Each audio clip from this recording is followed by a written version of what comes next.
Nagbabalik na naman ang inyong tagapaglingkod ng mga balita at pawang katotohanan lamang. Naging mainit nga na usapin sa mundo ng social media ang pagbubunyag ng kontrobersyal na revelasyon ni Tamba at Lisa Tanas ay lalo lamang nagpapabagsak sa imahe ng kanilang grupo habang si Kuting naman ay tahimik at tila wala nang magawa. Ang ganitong iskandalo ay hindi lamang nakakahiya kundi nagpapakita rin ng mas malalim na problema sa pamahalaan ng kanilang administrasyon. Sa halip na magtuon sa paglilingkod sa bayan, tila inubos nila ang kanilang panahon sa mga personal kapretso at kahinaan. Ang pagiging underdesire ni Kuting ay nagdulot ng impresyon na wala siyang kontrol sa kanyang mga kaalyado o sa direksyon ng pamahalaan. Ang ganitong sitwasyon ay lalo nagpapakita ng kahinaan ng liderato kung saan ang kapangyarihan ay hindi ginagamit para sa tama kundi para sa pansariling interes. Habang lumalabas ang mga ganitong kwento, mas lumalim ang galit ng taong bayan na naghahangad ng pagbabago. Ang kanilang mga aksyon ay hindi lamang nakakahiya kundi isang malinaw na paglapastanganan sa tiwala ng publiko. Sa halip na maging ehemplo ng integridad, sila pa mismo ang naging halimbawa ng katiwalian at kababawan. Ang ganitong ekskandalo ay nagiging mitsa ng mas malawakang pagkondima mula sa iba't ibang sektor ng lipunan. Kung ang ganitong uri ng pag-uugali ay hindi mapapanagot, lalo lamang nitong pinapakita na may kultura ng kawalang disiplina at pananagutan sa kanilang hanay. Ang pagiging tahimik ni Kuting sa harap ng iskandalong ito ay tila pag-amin na rin sa kanyang kawalan ng kakayahan bilang isang leader. Hindi na itong simpleng personal na isyu. Ito ay naging simbolo ng kabiguan ng buong administrasyon. Ang taong bayan ay patuloy na nagbabantay, umaasa sa hustisya at naghahangad ng mga tulad nila ay tuluyan ng mawala sa posisyon. Ang kanilang mga gawain ay hindi nakatanggap-tanggap sa isang lipunang naglalayong magkaroon ng tunay na pagbabago. Ang tanong ngayon, hanggang kailan magtitiis ang bayan sa ganitong klase ng pamumuno? Para nga sa karagdagang impormasyon, panoorin nga natin ang buong video. At kung bago ka pa lamang sa aking channel, huwag kalimutan i-click ang subscribe button at notification bell para lagi kang updated sa ating mga bagong video. At para sa sulit viewers natin dyan, maraming salamat sa walang sawang pagsuporta. Ito po, bakit ko sinabi ang dudumi ng utak ng mga DDS? Akalain nyo mga kababayan, itong larawan na ipinapakita ko sa inyo ngayon, ito ang kanilang basihan. Anak daw po ni Speaker, itong si Bini. Oh, ako, wala po akong kinalaman dyan. Hindi ko po sinabing anak ni Tambaluslos, si Bini Bini. Hindi ko po sinabi yan, ha? At wala akong kinalaman kung nagbarurutan sila, kung nagtiraan sila, saan man sila nagboljakan nung unang panahon, si Palaka at saka si Tamba, no? Oh, ang naging resulta daw, ayan, yung si Bini, oh. Hindi ko alam, anak ba ni BBM yan? Hindi ko kilala yan, eh. Oh, sino si Bini? Ang tanong, sino si Bini? Ayan, oh, tuloy. Marcos, ang bunsong anak na mag-asawa o ng first couple na si Liza Araneta bunso. Marcos, mga kababayan, at si Pangulong Bongbong Marcos Jr. Ano po ang kanilang dahilan at ano ang kanilang sinasabi sa kanilang mga post, mga kababayan, mga ka-GP Natics? Talagang manlalamya tayo dito. Alam natin talaga na walang mga utak ang mga DDS na to. Kung ano-ano lang ang pinagsasabi para lang So, ibig sabihin, si Madam Palaka, malupit din kung ganun, kung totoo man ito, ah. Hindi ko po sinasabing totoo ito. Kumbaga, tambaluslos vlogger to, hindi po siya DDS. Panonoorin natin, pakikinggan natin ang kanyang mga detalye, at titignan natin kung sino talaga yung kamukha niya. Balita ko nga, wala nga siyang anak dun sa tatlo, eh. Dun sa tatlong anak ni Palaka, na di umano anak ni Bobong Marcos, ang bali-balita, sa tatlong yun, wala mang isang anak si Bobong Marcos. Yun ang yun ang mga chismis sa mga lumalabas, eh, di ba? Pero naniniwala naman ako ng mga kasinungalingan lang yun na wala siyang anak sa tatlo. Di ba? Yung kasinungalingan na yun, naniniwala ba kayo? Alright. Oh. Ay, makontent. Para lang may masabi, dapat talaga makulong to mga to. Diba? Mga kababayan, ito po. Tingnan nyo. Mga... Diyos ko, grabe talaga. Ayan po, ang post nito, ang nag-post po dito ay si Duterte 2 Presidente page siguro ito. So ano na to? Sabi niya, so ano na to? Ano to?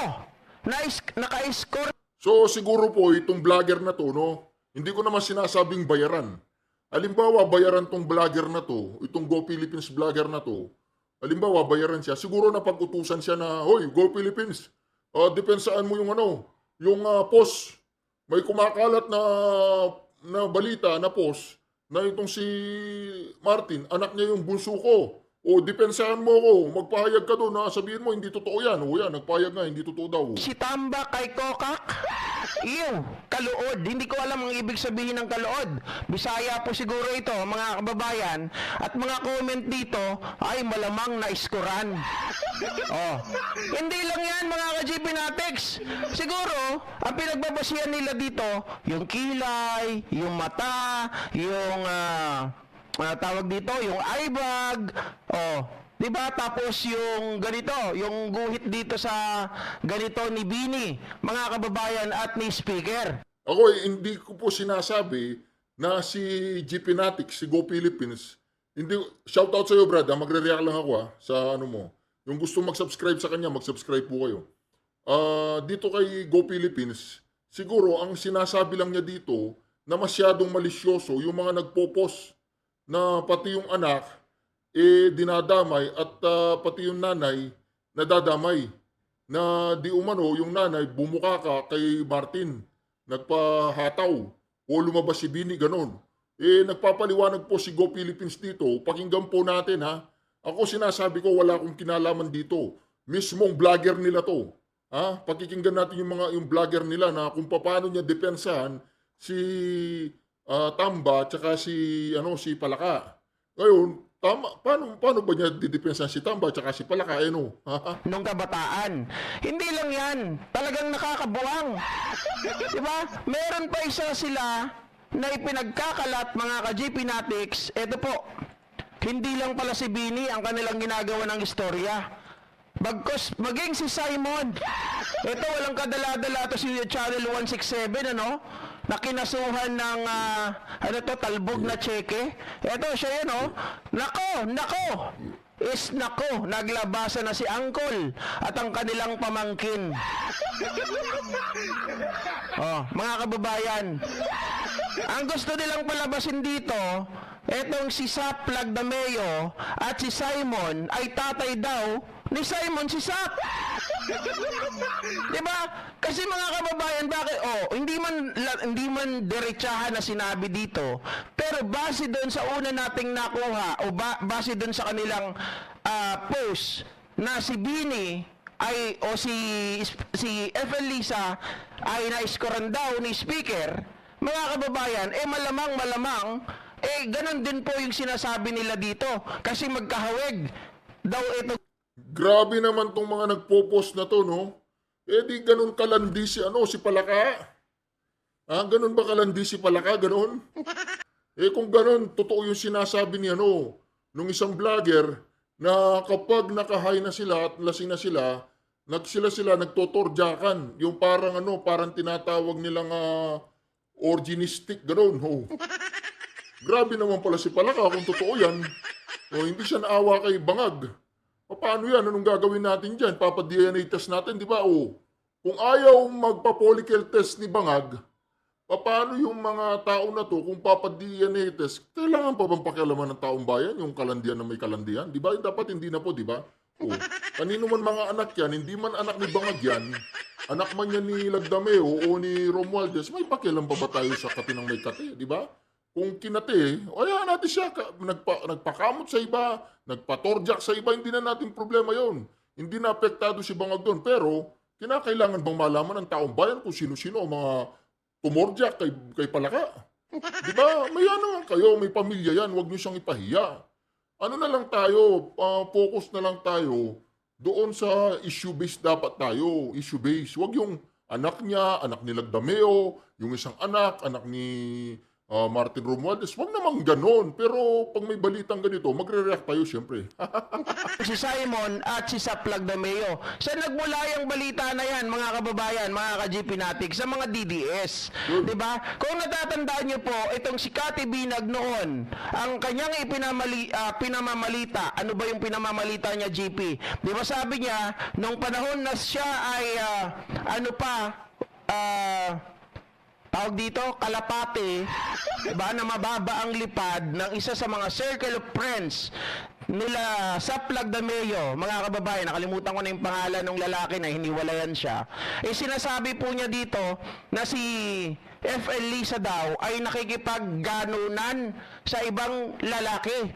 Diba, ginaganon daw siya ng mga iba't ibang lalaki kasama na po yung kanyang mga bodyguard. Kaya nga po, ito sasabihin ko sa inyo, kaya po nabubuisit itong si Mami Peng doon kila Pebbles, kasi isa rin si Pebbles sa nagkakalat dati na si FL Lisa daw ay nagpapatira sa iba. Ano nagpapatira? Alam nyo na, yung mga hindi na minor dyan, yung may mga tamang pag-iisip na alam nyo ang ibig kong sabihin. O, Kaya diba? Hindi po galing sa mga DDS yung mga salitang ganyan. Ay, hindi ko alam kung naku, saan galing yan. Pero tayo po dito, nagre-react lang. Ano po ito pro-administration vlogger po ito, si Go Philippines. I believe, pro-administration siya o hindi. Kasi sa nakikita ko, tinitira niya si Palakay. Anyway, dapat wala na tayong pakialam. Pasko na. Bagong taon na, magbagong buhay na tayo. Hayaan na natin yung mga malandi, lumande, o nagipagtordyakan, ganyan. Huwag na po natin silang pakialaman. Pero totoo kaya si Saplag Dameo, ang tatay nitong batang to, At si Bini, tatay ba niya kaya si Tambay, Yan yung malaking katanungan na dapat sagutin po ni Palakayan. Dapat sagutin niya yan in details. Di ba, in details. Ngayon, kung anak nila ni Sap, ito, tsaka anak nila ni Martin, yung si Bini, kailangan niya magpaliwanag doon kay Bangag. Paano nangyari yun, di ba? Naglalabasan na daw itong si Uncle at Pamangkin, mga kababayan, sila daw ay tunay na mag-aama. Hindi po ba, mga ka-GP Natics? Ngayon, ang basihan lang nila kasi magkahawig. Diba? Yun, magkahawig lang. Pero kung titingnan po natin, syempre unang-una kay speaker tapos kay Bini. Magpamangkin yan sila Diba? Magpamangkin yan sila. Anong gagawin natin dyan? Pero kung titingnan ninyo, yung muka ni Bini, nung kabataan po niya, kasi ano na rin to, 27 years old na kung di ako nagkakamali ito Diba? Tingnan nyo ang mukha niya. Tapos tingnan nyo rin yung mukha ni PBBM nung panahon po ng mga kababayan nung bata-bata pa si PBBM. Papakita ko rin po sa inyo kung tama ba sila dun sa kanilang basihan. Tingnan nyo po ito. Wait lang. Grabe itong mga DDS na to, no? Maagawa lang talaga ng istorya.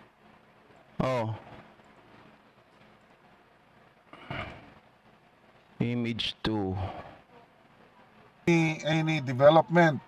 The veterans under my district is 101% against Ngagba administration, for your information. So, hindi ko naman tinatanong tungkol sa kanyang political inclination, kaya lang nabigla ko. Sabi niya,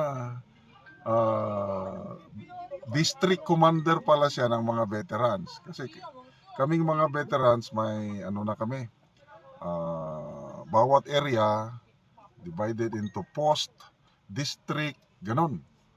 So, mataas siya dahil district commander I don't know how many veterans are under him. Basta district commander, marami-rami na ito. So 101%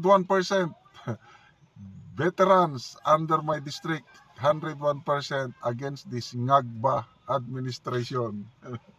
So yes sir, nabudol tayo.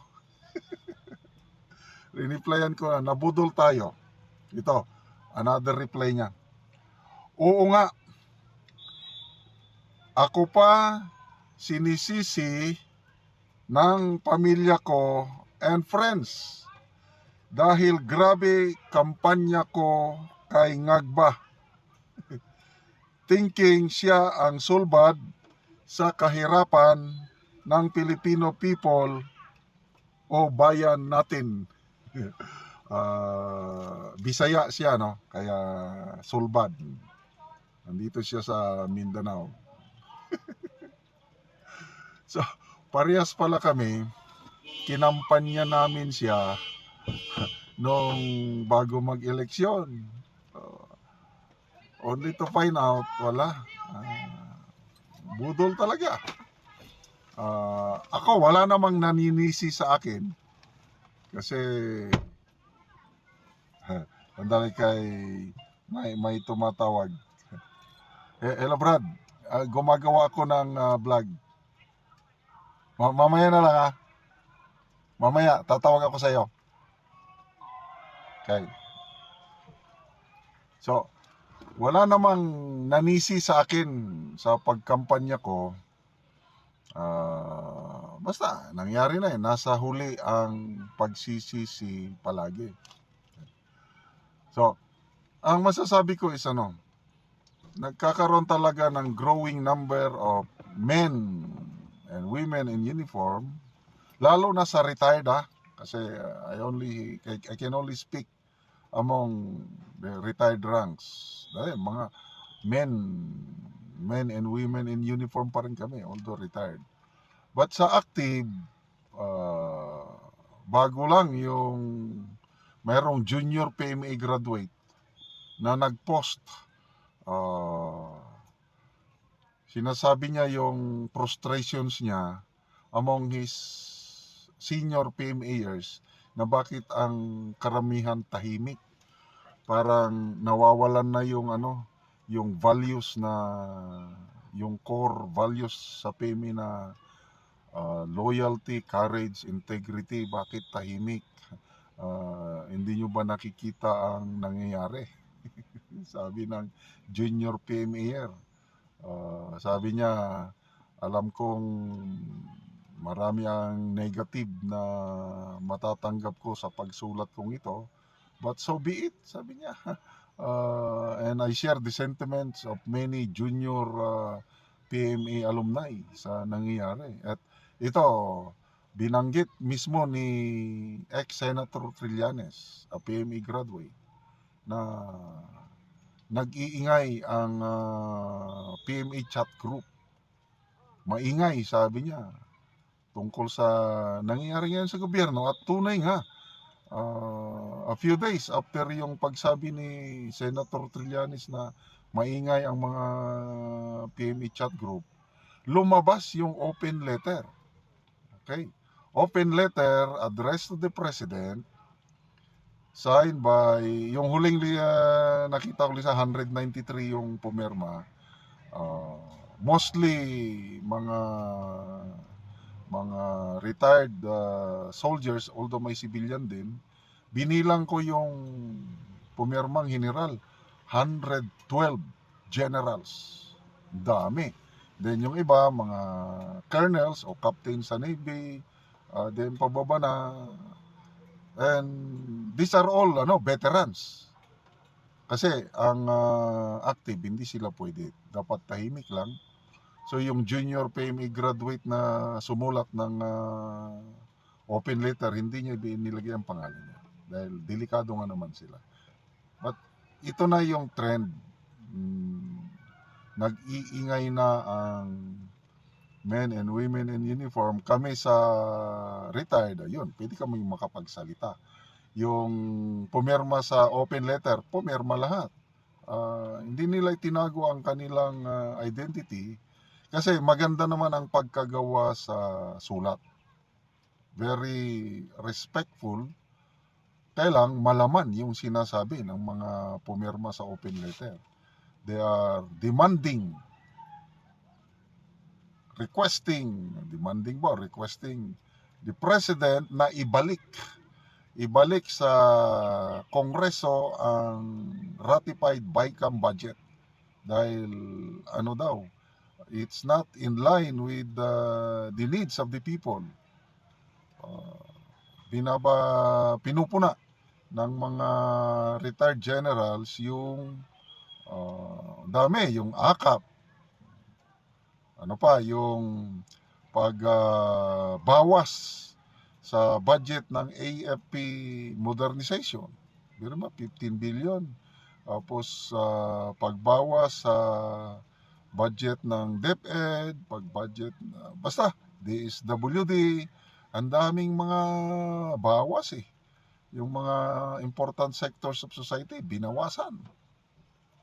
Anong dinagdagan? Yun. Yung sabi ng mga pumirmang retired generals, unnecessary o hindi priority. Ano yung mga unnecessary, hindi priority? Lalo na sa DPWH.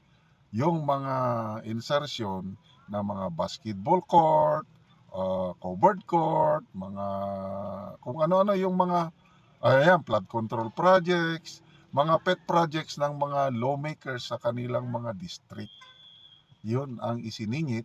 At ang mga major infrastructure, example, yung mga railway project, yung napakagandang nasimulan nung panahon ng administration ng Duterte, yung subway sa Metro Manila. Nasimulan na yan. Kailan ngayon wala nang pundo. Sayang. Yung Mindanao Railway Project, ang ganda, nasimulan na yan. Wala rin. Walang pundo ngayon. So, anong pinunduhan? Yun na nga, yung mga basketball court, covered court, mga kalsada rin. Kailang yung mga malilit lang na kalsada na ang mag-i-implement mga pet contractors ng mga lawmakers. Yun ang kini-question. So, hintayin natin ang gagawin ng presidente. It's a big challenge sa presidente. Anong gagawin niya? Yung kini-question na budget for 2025 na tinagurian the worst, the most corrupt budget in the history ng ating bansa. Magpapakita ba ng political will ang presidente? Ibeto ba niya ang AKAP? Ibeto ba niya yung 288 billion na insertion sa DPWH project? Kung ganon ang gagawin ng presidente, yes, that's good. Kakalma ang taong bayan, kakalma ang mga men and women in uniform, lalo na sa both active in para maiwasan ang sana may panahon pa, remaining 3 years pang administrasyon, pwede pang makabawi kung gusto nilang bumawi. So, opportune time ito ng administration para i-correct ang hindi magandang nangyari sa ating bansa. Again, to my senior officer, sir, salamat sa pag-message nyo sa akin, and I will keep you updated sa nangyayari sa ating bansa.